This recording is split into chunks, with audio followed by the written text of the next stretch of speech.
राजनैतिक स्वतंत्रता राष्ट्र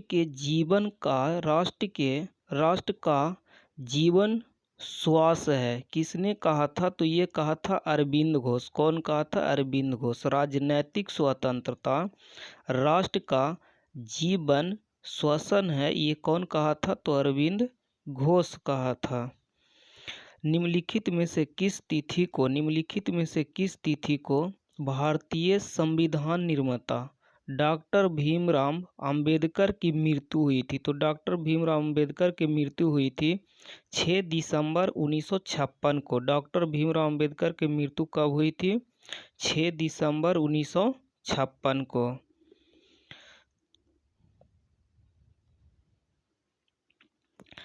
ब्रिटिश सरकार भारत के विभाजन के लिए उत्तरदायी नहीं है। उपयुक्त कथन का श्रेय दिया जाता है। यानी ब्रिटिश सरकार भारत के विभाजन के लिए उत्तरदायी नहीं है, ये कौन कहा था? तो लॉर्ड एटली ने कहा था। कौन कहा था? तो लॉर्ड एटली कहा था कि ब्रिटिश शासन भारत के विभाजन के लिए उत्तरदायी नहीं है।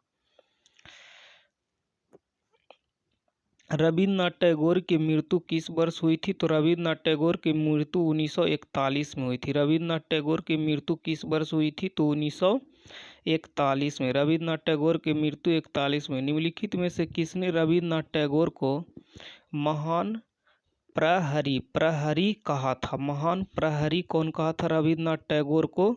तो महात्मा गांधी ने कहा था। और महात्मा गांधी ने ही रविन्द्रनाथ टैगोर को कहे थे गुरुदेव। कौन से प्रसिद्ध भारतीय गुरुदेव के नाम से जाने जाते हैं? तो गुरुदेव के नाम से रविन्द्रनाथ टैगोर माने जाते हैं। और गुरुदेव सबसे पहले कहे थे 1917 के चंपारण सत्याग्रह के दौरान महात्मा गांधी। जय जवान जय किसान के नारा किसने दिया? जय जवान जय किसान के नारा लाल बहादुर शास्त्री ने दिए थे। जय जवान जय किसान के नारा किसने दिए थे? लाल बहादुर शास्त्री।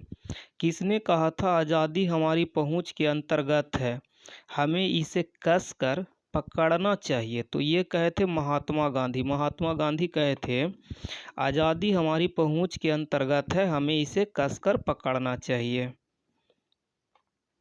निम्नलिखित में से किसने यह लिखा था भारत की मुक्ति महात्मा गांधी के नेतृत्व में नहीं होगा? भारत की मुक्ति महात्मा गांधी के नेतृत्व में नहीं होगा, किसने कहा था? तो ये कहे थे सुभाष चंद्र बोस कहे थे। किसने कहा था? तो सुभाष चंद्र बोस। प्रत्येक वस्तु प्रतीक्षा कर सकती है परंतु कृषि नहीं। उपयुक्त कथन का श्रेय दिया जाता है। यानी किसने कहा था कि प्रत्येक वस्तु प्रतीक्षा कर सकती है परंतु कृषि नहीं? तो ये कहे थे जवाहरलाल नेहरू। कौन कहा था? जवाहरलाल नेहरू।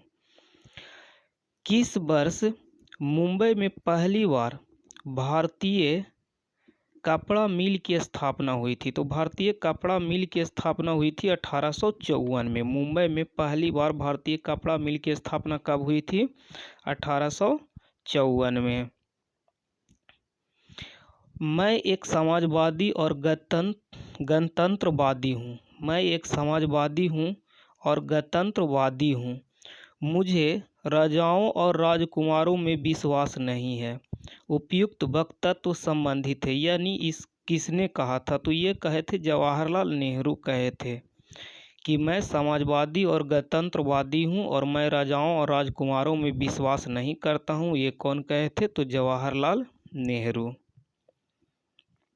निम्नलिखित में से किसने भारत में साम्यवाद उच्चतम पुजारी कहा गया है? उच्चतम पुजारी किसे कहा गया? तो उच्चतम पुजारी जवाहरलाल नेहरू को कहा गया। किसे कहा गया है? तो जवाहरलाल नेहरू को उच्चतम पुजारी कहा गया है। निम्नलिखित में से किसे एक जवाहरलाल नेहरू का जीवनीकार है? निम्नलिखित में से कौन एक जवाहरलाल नेहरू का जीवनीकार है? तो जवाहरलाल नेहरू का जीवनीकार है फ्रैंक मोरेस। कौन है जवाहरलाल नेहरू के जीवनीकार? कौन है? तो फ्रैंक मोरेस है। कौन है? फ्रैंक मोरेस। निम्नलिखित घटनाओं में से कौन सी घटना कालानुक्रम के अनुसार तीसरे स्थान पर आती है? तीसरे स्थान पर आती है।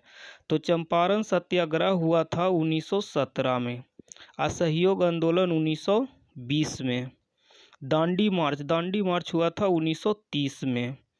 और भारत छोड़ो आंदोलन हुआ था 1942 में, 1942 से 44।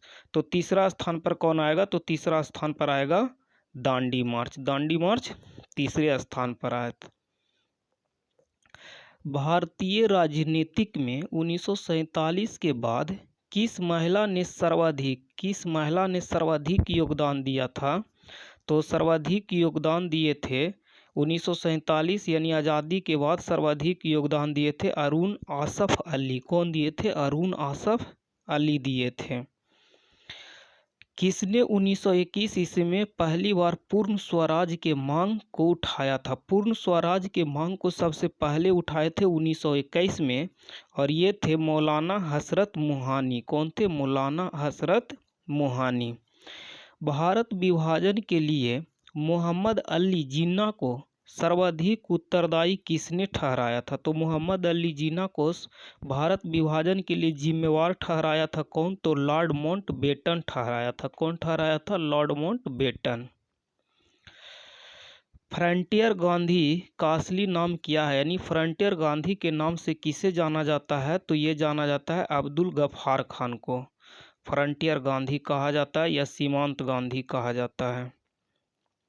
भारत की कम्युनिस्ट पार्टी और राष्ट्रीय स्वयंसेवक संघ की स्थापना क्रमशः सबसे करीबी वर्ष पहचानिए। तो कम्युनिस्ट पार्टी और राष्ट्रीय स्वयंसेवक संघ की स्थापना हुआ था 1925 में, दोनों के हुआ था। कब हुआ था? 1925 में। निम्नलिखित में से किन्हें मुंबई त्रिमूर्ति के नाम से जाना जाता है? मुंबई त्रिमूर्ति के नाम से जाना जाता है मेहता, तेलंग और तैयब जी के। मेहता, तेलंग और तैयब जी के जाना जाता है। अंग्रेजों के विरुद्ध खान अब्दुल गफ्फार खान द्वारा प्रारंभ किए गए आंदोलन का क्या नाम था? तो गफ्फार खान द्वारा किया गया था लाल कुर्ती प्रारंभ किया गया था। अगस्त 1923 के बनारस हिंदू महासभा के अधिवेशन की अध्यक्षता किए थे। यानी अगस्त 1923 के बनारस हिंदू महासभा के अधिवेशन की अध्यक्षता किसने किया था? तो ये किए थे पंडित मदन मोहन मालवीय। पंडित मदन मोहन